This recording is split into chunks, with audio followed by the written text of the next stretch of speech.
What's up, guys? Welcome back to the YEE YEE podcast. My name is Parker. I'm joined by Hayden, and we have Kendall here. What? Start it over. I didn't do anything. I thought you did this or something. No. I just waved. You wave every time I introduce you, and it never stops me. I'm not used to doing the You want me to intro. do it? There's like different people. No, it's fine. All right, we may cut that. We may not. Every time we say we're gonna cut it and we don't, I end up regretting that we're not gonna cut it. I'm gonna do another intro just to do it. Okay. What's up, guys? Welcome back to the podcast. My name is Parker. I'm joined by Hayden, who is going to wave, and I'm gonna think that he's doing something else, telling me to stop talking, and then we're gonna cut, and then never mind. Okay, so we're joined by Kendall Jones, who came. Where did you come from? I came from like Glen Rose area, south of Fort Worth. Glen Rose area. Well, welcome back. The last time you were here was for YEE YEE Day. YEE YEE Day, what a time. That was a fun time. That really was. One of my favorite pictures from that entire day was Max, the canine, jumping up on you, and it's like mid jump, and you're like, you just have my face. This look on your face. I was thinking about that the other day. We should do like a video of that. I was like, we have Max right there, and all the different people that we had out got to have Max attack them, and we didn't even do it yet. So for those who don't know, we had, who was the officer? It was David Dickerson. Yeah, it was Dickerson was here, and it was like a retired police dog, or was it an active he's police active. dog? He's like active. This massive German Shepherd, Yeah. and he was just like, I guess he was like, does anybody want to get attacked by this German Shepherd? And Kendall then there's said, me. I'm like, I'll do it. Kendall I'll said, take one for "Sign the me, team. Yeah, that's the picture. This is the picture. We'll put it in the podcast. This is why you should be listening to us on YouTube. Yeah, so that music video was for Chevy, Sammys, Yodas, and Fours, right? And so you'll see Kendall just like It's even better than I remember. Pure joy and terror on your face there at the same time. Gosh, the many faces I make, I'm like, oh my gosh. In your defense, people are like have cameras on you in crazy moments. Like, it's not really your fault. Yeah. I had like 20 people videoing that. I'm like, dear Lord, please do not let this dog attack my face right now. Go for the arm, please. I have protection on it. You were the first person to agree to it, and everyone else was like, because like that, a few people did it after her, but I could not believe that you agreed to do that at the very beginning. I like to do crazy things, I guess. So, in the heat of the moment, thinking back, I'm like, why did I do that? No, all eyes are on. The cameras are rolling. You're like, I gotta do this. I'll do it. So for listeners at home that don't know Kendall Jones, what would you say that you are? That's such a hard question. Because I hate saying influencer. I think that like degrades what people do with their social media platforms and the voice that they have and what value they can provide. So I hate saying that, but like you're a content creator, like what would you say? Yeah, I agree with you. I hate the word influencer, and someone actually asked me the other day, what is your job title? I'm like, that is the question I hate the most because I don't know how to put it out there because I don't like influencer, but I guess that's what you can say is I'm an outdoor influencer in the hunting and fishing industry. I do a lot more than that, though. I feel like I promote the Second Amendment. I like to inspire kids to get outdoors and go hunting and just live an outdoor lifestyle. So that's what I promote through my brand. Cool. So I remember like taking it back a little bit. So you were at Texas Tech whenever I was there. I was. You were a cheerleader. I remember meeting you. I think so. Freshman year through one of our mutual friends. Yeah, we talked about this at YEE YEE Day. So let's like rewind a little bit to the obvious that like how you blew up and on your like platform. So tell me a little bit. We were talking about this earlier. I've seen cancel culture is just crazy nowadays. I've seen a lot of stuff. I've never seen some of the things that I saw whenever I remember being a student at Texas Tech and like you blew up for big game hunting. What would you call that? Yeah, I think I got canceled. You got canceled before it was cool. Yeah, I got canceled before cancel culture was like really Crazy. even a thing. So like I guess I'm a trendsetter there. There you go. For being canceled. But I grew up hunting with my dad. He always took me on trips. I was an only child, so I was like my dad's little boy and my mom's little girl. So I did the cheerleading, but I also hunted. And so he always took me on trips all over the world. I went to South Africa for the first time, actually Zimbabwe for the first time whenever I was 8 years old. And I absolutely fell in love with hunting then. And I wanted to hunt so bad. And my dad was like, you can't. I didn't bring a gun for you. So he promised that he would take me back. And he did whenever I was 13. And so that's whenever I really started hunting.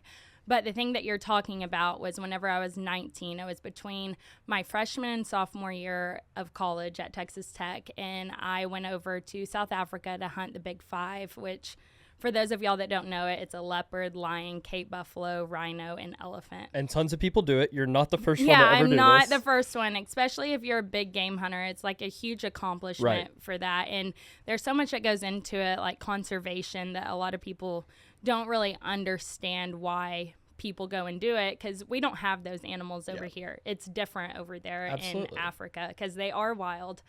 But yeah, so I went over there and we were actually filming because we were going to do like a conservation show about it. And whenever I killed my lion, I posted it to social media, and that's kind of when all hell broke loose. And people from all over the world that were anti-hunting got a hold of the pictures and just blasted it all over the internet, making worldwide news. I was on the cover of Germany's biggest newspaper as the lion-faced killer, or baby-faced killer. Not a terrible nickname. Kind of cool. Yeah, Baby-faced killer. Baby-faced killer. An I'm like, awesome boxer nickname. Yeah, it sounds like a street name. Like that's literally your like hood name. Yeah. So I mean, it could have been way worse. Yeah, I guess. yeah. But then, yeah, it was literally like worldwide news, and I couldn't believe it because there's so many people that go over there and do it. But I think because I was a female hunter who was also a cheerleader, I didn't really fit the stereotype of, you know, like a big game hunter. They're like, oh, just look at this dumb blonde. But I mean, I made the best of a negative situation and turned my audience more positive than negative. And since then, I've grown my brand to what it is today. And it's more than just, you know, going out and hunting a lion. Yeah. What's interesting is we've seen it throughout. We've seen it here. We've seen it with our brand through different things, not on that scale, and then we've seen it with Granger through small things too. Like, you always see that there's all these people that come out of nowhere who never knew who Kendall Jones was before any of that happened. They come out of nowhere to tear someone down that they care about this for like an hour, and then it's already like in one ear, out the other. And then the other side of that is that you have these people that come to support you who also maybe didn't know who you were before. They hear the story, and then they come to support you, and then if you do it right and you build a brand, you can make them lifelong fans. Did you see a lot of that happen? Oh, absolutely. And I'm happy that I did, because I actually had a lot of people at the time tell me just to delete social media, go dark, back down. And I was like, that's not who I am as a person. That's what they want. That's what they want. And that's exactly why they're doing it. They're trying to attack you to stop you from doing what you love. And I was like, no, that ain't me. I'm doing what I love, and I'll teach you about it. You can say what you want, but you saying something about me without even knowing me says more about who you are as a person than it does me. So, yeah, I've built an amazing fan base. They're super supportive, and I love meeting them out at shows and whatnot, and especially the young girls and boys that come up, and just knowing that you are making a positive impact regardless of what the haters say. I think one of the biggest misconceptions is that when people like just see a picture of somebody like with like a wild game that is like African, they just think that like somebody just paid money, and it's like there's no like connection or like reverence for the wildlife or any form of like conservation there. Like, is that right? Is that kind of like what people like? What do you think is the biggest misconception of like you with like this African game? Because it does sound strange when it's like we're in Texas and like they understand like shooting whitetail or shooting dove, and like even if you're anti-hunting, you could kind of understand that. But like what do you think is the misconception there with like the African game? Yeah, I mean, and like, has your opinion changed over the years because like you were 19 at the time, so like you were like you've grown into a woman now and been able to like mature in this. Like, have you like learned anything over time, if that makes any sense? For sure. And I actually love talking to people that have a different opinion than me to just try to understand where they're coming from. And I absolutely get it. Seeing someone with just a dead animal and that's all you see, yeah, that can be upsetting, but take the time to educate yourself and learn what actually goes into hunting and conservation and the good that comes from just shooting that one animal. Yeah, you see the final product of it, but you don't understand like the backstory of it, what it takes to get those licenses, what it takes to get those tags, where that money goes to actually support wildlife. you just see, the picture that people post on social media. Is that what happens with a lot of the African game, is like you pay that money to get those tags, and then in the long run that goes to like conserve that species much more than just like killing them? Yeah, so you hear a lot about poaching. Because I don't know anything about like African game or going over there at all, so I'm literally just asking for myself. Oh yeah, no, so poaching is like, you hear about it here, but it's a lot different in Africa. And that money that you pay to go and hunt these animals goes to like anti-poaching teams. And so they'll actually gather people from the community that is doing the poaching, to stop that. If the village over there knows that hunters are coming in paying big money to go and hunt these animals, they care to protect them, because they know that they're going to benefit from it, because a lot of that meat that you kill over there goes to those villagers. Whenever I killed my elephant, I saw 300 people from one village come out just to take the meat from it. Like literally World War III almost broke loose because there was meat for them to have. So it's more than just money too. It's like we're feeding them, we're providing them with protein. And it's hard for people to understand that they don't have a Walmart that is like just around the corner where they can go and get meat. These villagers literally still live in huts. It's a third world country, no running water, no electricity. Some of them have like a little tiny cell phone, but it's just a completely different culture and world over there that you can't really put it into words until you go and experience it yourself. I remember the most life-changing thing, I think, was whenever I was 8 years old and we went over to Zimbabwe. And before we head out on our flight, my parents took me by one of the village schools over there. And they had dirt floors, no electricity, no lighting, chalkboards, like just rows of seats versus, like a desk that we would sit in. They didn't even have desks. It was just like rows of seats. And the first time I went over there, I took an entire suitcase full of food because I was like, I don't know what they got going on over there, but I'm not going to starve while I'm there. Yeah. So I had like some of these American candies, like the little orange crush like gummy things. Yeah.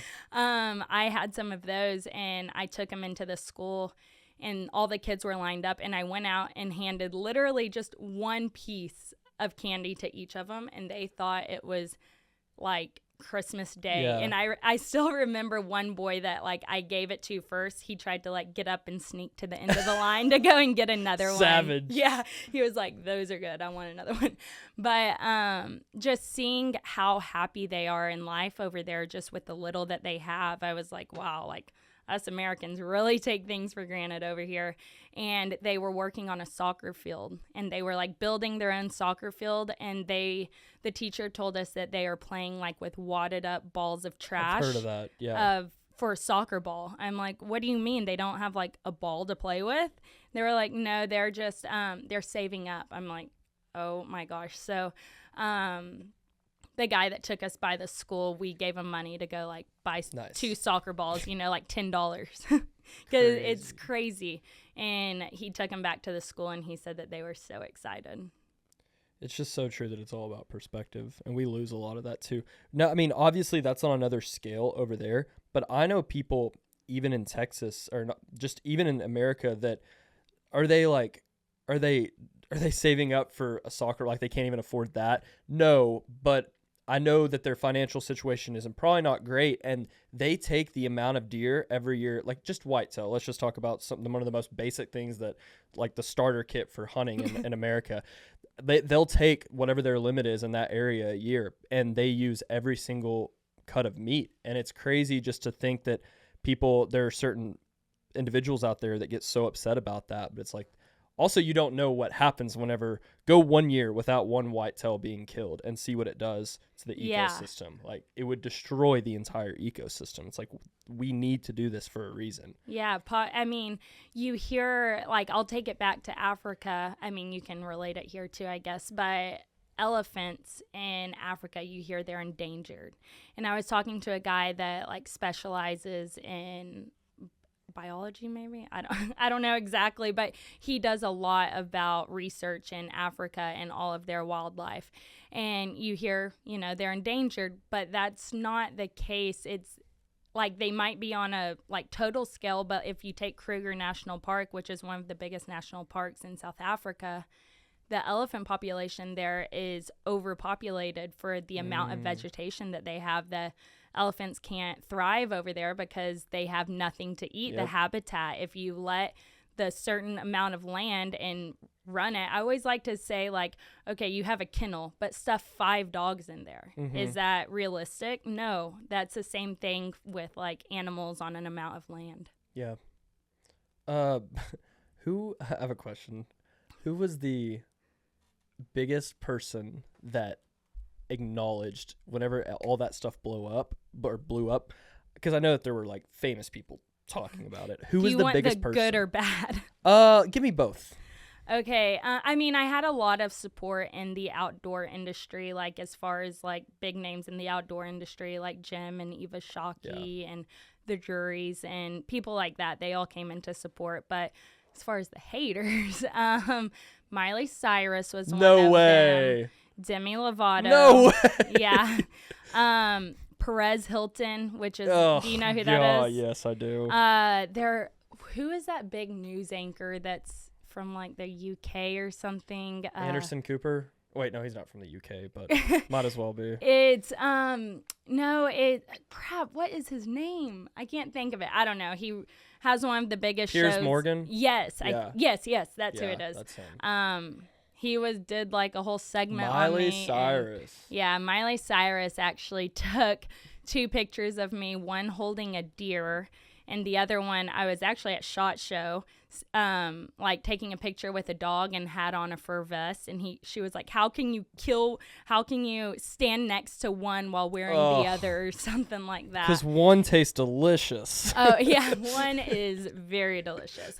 No, but the funny thing about it was she like blurred out my name like a little bit to probably save her, but like you could still see my name on there. Right. So then all of her little Miley fans came and that's hated on me. That's a whole nother. Yeah, those are like some fans. Yeah, it is interesting just in that kind of like pop star celebrity circle, how it's super popular to hate on hunting, and it's almost like you're standing up for the animals because it's like misconstrued as just like animal cruelty. Yeah, I mean, but it's just like not really understanding like the purpose of hunting at its fundamental core. And right? My favorite is like vegans, because they're like, oh, I'm vegan, no animal, no nothing. This, I'm like, girl or boy, whatever you are.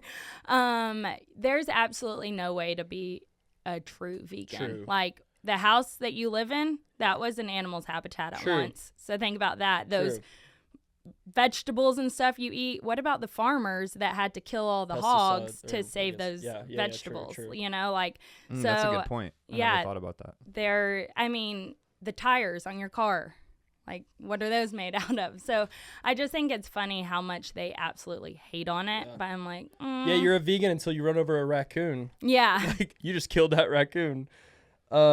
Yeah, that's interesting how that works. It's like a fine line of like yes, I understand like wanting to be responsible for like our environment, and like of course like we should have like morality and make sure that we're being smart with like our choices and what we're choosing to kill, but at the same time it's like understand like why. I think it's like having a like fundamental understanding of like why God has placed us here on this planet, and like the animals that are here like at its core. He gave them to us. Right. To eat.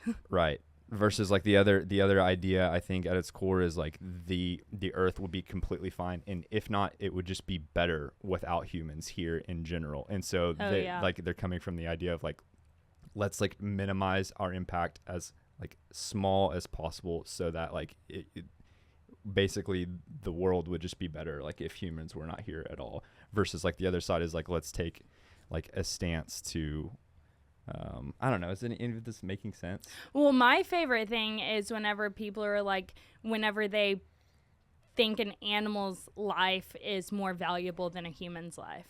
Right. Like I get told all the time, you should be killed and those animals should be living. So you are placing more value on an animal's life than a human's life. Yeah, I think that's what it is. I think that's what it is. You see it all the time whenever like a dog dies or something, which obviously is sad, but like you see more outrage over that than some shooting death or whatever, Yeah. any death. And it's like, oh, maybe we've got our priorities a little bit off. And a lot of times, like, the true respectful hunters have like more reverence and like respect for the wildlife than just the average person in general. I mean, think of those that are like avid hunters who plant food plots, who make sure there's protein out, who make sure there's corn out. Like, it's not free. Like, we are literally feeding these animals so that they are healthy and they grow up, and it's some of the most organic meat that you can have. Like, it's great, and you aren't going to shoot all of the ones. That's what I was about to say. You aren't going to shoot all of the ones that you supply all that nutrients to. So, like, at the end of the day, we are making the population healthier. Yeah, we might sacrifice one. I always say sacrifice one to help many. Yeah. What is your favorite type of hunting? You know, I am still learning, honestly. Like, I really want to experience all the different types of hunting and not just specialize in one thing. I really want to get into backcountry hunting and like elk and moose. I've never done that before. Like a sheep? Have you ever got a sheep? I haven't. No. The next on my list that I am like determined to get is an elk, because I feel like that's it's kind of like a whitetail, but for the western part of the U.S. For the people that actually know what they're doing. Yeah. I don't think I have the commitment to go elk hunting. Well, I mean, is that not like 3 months of training just for like a and hunt not that only you don't know that, if you'll get it or not? Yeah, and not only that, I saw someone the other day shared on their like memories. It was from last year, but the original caption was 7th year of going at this, and I finally succeeded. I'm like, man, that guy spent 7 seasons trying to track an elk and never did it. It's crazy. Yeah, and one of my dad's friends actually spent 70 days, like accumulative, to hunting a leopard in South Africa. Like, it was like multiple trips, like 6 or 7 trips to getting a leopard. I bet that's even more elusive. Yeah. Obviously, than an elk. Yeah. But I guess the country is different. The terrain is different, which is easier there. And but I feel like leopards are probably a little more stealth than a big bugling elk. But that's a dream, to hear an elk bugle and have it come up on you. I can't believe you haven't done it yet. I know. I've been on one elk hunt, but I ended up with a broken heart. So I see like people go elk hunting for like a week or so. It's people that are big on social media, and I feel like it's so hard to do that, and you just get lucky. Those people that actually get it on like a week trip, it's just a fleeting opportunity that they just got lucky on, if they did. Because I feel like most people go home empty-handed, because tracking an elk is just something that most people do for a lot longer than a week. It's got to be all about your guide. And think about what you just said. How many people do you see coming home empty-handed? Yeah. Those people still had to pay for tags that went back into conservation. Exactly. Like, the amount of money I've lost on paying for tags and not getting an animal, I'm like, oh, I wish I could get that money back. But it's all about the experience and the memories. I've loved all the opportunities that I've been able to go on, but I want to experience so much more. Yeah. Granger talks about that all the time. We'll be like hiking somewhere, and he'll be like, so this is what elk hunting's like, except you'll see them way off in the distance and be like, all right, there they are, let's go. We'll be there in 2.5 hours and see if they're still there, I guess. Yeah, the one that I saw whenever I went to Utah 2 years ago now, whenever I did go elk hunting and ended up with a broken heart, the closest at one point we got was like 1,800 yards. And then we went, tracked it. This is the heartbreaking part. But I got all the way 100 yards from it, from like 1,800 yards to 100 yards. And we were like in the thicket of these aspen trees. And I had my crosshairs right on the shoulder, was about to take the gun off safety. And the elk got up and took like a few steps and never came back out from the aspens. I was like, no, man, this is my chance. And so then we had to walk our happy butt back up the mountain. I'm like, this is so defeating. Like, we just hiked all this way, didn't get to shoot it, and now we have to go uphill back. I was absolutely dying. I was like, oh my God. Talk about getting buck fever. Man, but even if you didn't, like, at least you didn't have to carry it all the way back. I guess True. if that's any consolation. I feel like it's like Hell yeah. Oh, we got to quarter this entire thing up Yeah. and everybody I complain when it. I get a whitetail. I cannot imagine being in the middle of the mountains. Yeah. Well, the thing is if we would have shot it, there was a road at the bottom that we could have That was come like best case drove up. scenario. Yeah, best case scenario, but the best case never mind. scenario Yeah. did not happen. All right, I have some questions. These are from Google. Google questions. So these are not my questions. These are not Parker's questions. These are what people on the internet are asking. Oh gosh. How much is Kendall Jones' net worth? Well, on there it says I'm a millionaire, and Does I can tell you that is not the case. I don't know where they got that number, but that is wrong. Hunting makes you go broke. We were looking the other day at someone's net worth. It was Brian and I, some businessman in Austin. And his net worth, like, I know he is loaded. And it was like, his net worth is $2 million, which is fine. But I'm like, there is no way that guy's net worth is $2 million. It's like, try 200 million. Yeah, I think on there it says like 8 or 10 million, and I can tell you 100% that is not the case at all. I'm like, where are y'all getting these numbers? Because you have a different bank account that you're looking at than me, because I wish. Who even makes that? Where I are don't- they getting these figures I don't from? know either. I don't know how that works. Who is Kendall Jones dating? No one. No one right now? No one. No Back one. on the market. Back on the market. Stay out of my DMs. Yeah, and that was actually my next question. This is not a Google question. This is a Hayden question. Weirdest DM you've ever gotten that you can repeat on the podcast. And remember, this is a PG, sometimes PG-13, but mainly PG podcast. Okay. Probably someone wanting to drink my dirty bath water. Okay. Yeah. You know, casual. That's so non-creative too. I feel like that was a joke that our grandparents were using, like a pickup line. I'll drink your I don't bath think water. my grandparents said I mean, that. I can. All right, sorry. I mean, Sorry, Grandma. after we cut, I can tell y'all some of the Okay. very descriptive DMs I've got. Yeah, and I bet it's often too. Yeah, it hasn't been as often lately, thank the Lord, but there's pictures in my DMs that I could go my entire life without seeing. We talk about it a lot. The other day I was like, it's literally the easiest thing in the world for a guy to not be creepy, but it feels like 25% of guys just don't get that. Yeah, Like, you would think it's easy to not be Man. creepy, but there's a lot of them that are great at it. yeah. Interesting. Last one. I don't know really how to take this one. Oh god. Someone on Google asked, "What happened to Kendall Jones?"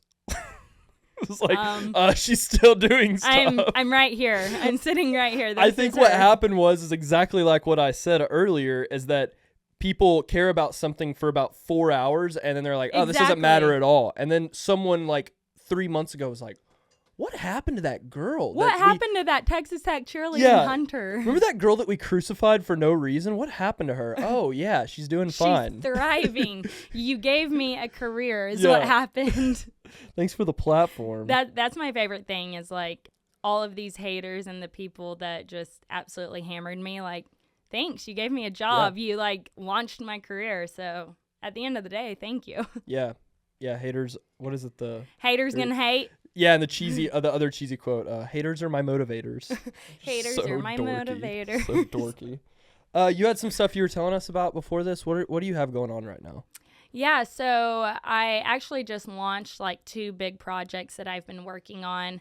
Last month, I launched my Pass It On campaign. So I'm a big advocate for kids in just general. Like, I love kids, want to help them as much as I can, but mainly to pass on our traditions of hunting and the outdoors and fishing, just in general, to the next generation. Like, yes, I want them to go out and hunt, obviously, but just passing on our traditions, I think, are the kids nowadays, they spend so much time in front of devices and their TV and video games and stuff. They aren't getting to experience the real world. So I launched this campaign called Pass It On, and I'm selling merch right now that 20% of the proceeds is going to creating opportunities for kids to go hunting with me. Awesome. And I did a hunt last month in October, and I brought in a girl from Pennsylvania.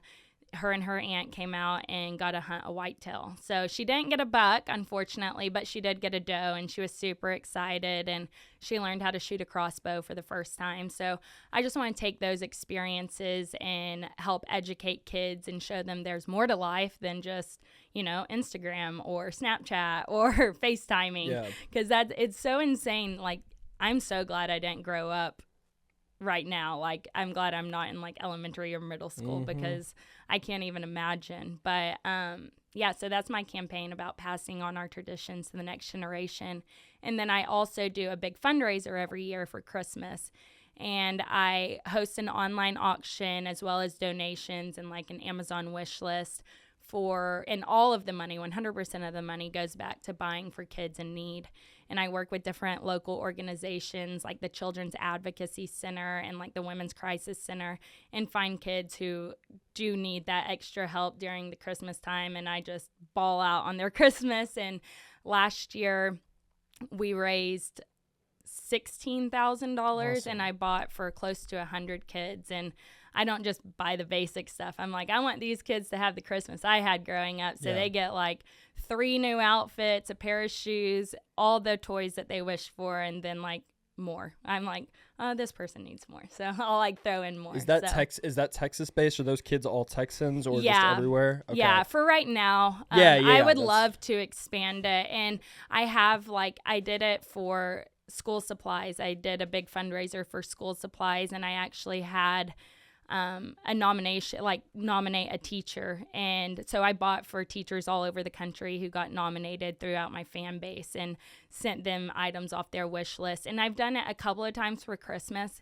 It can just get a little crazy. So I do as much as I can locally. And then if I have money left over, I'll like branch out. Is that fundraiser part of the Pass It On campaign? No, it's 2 separate things. Okay.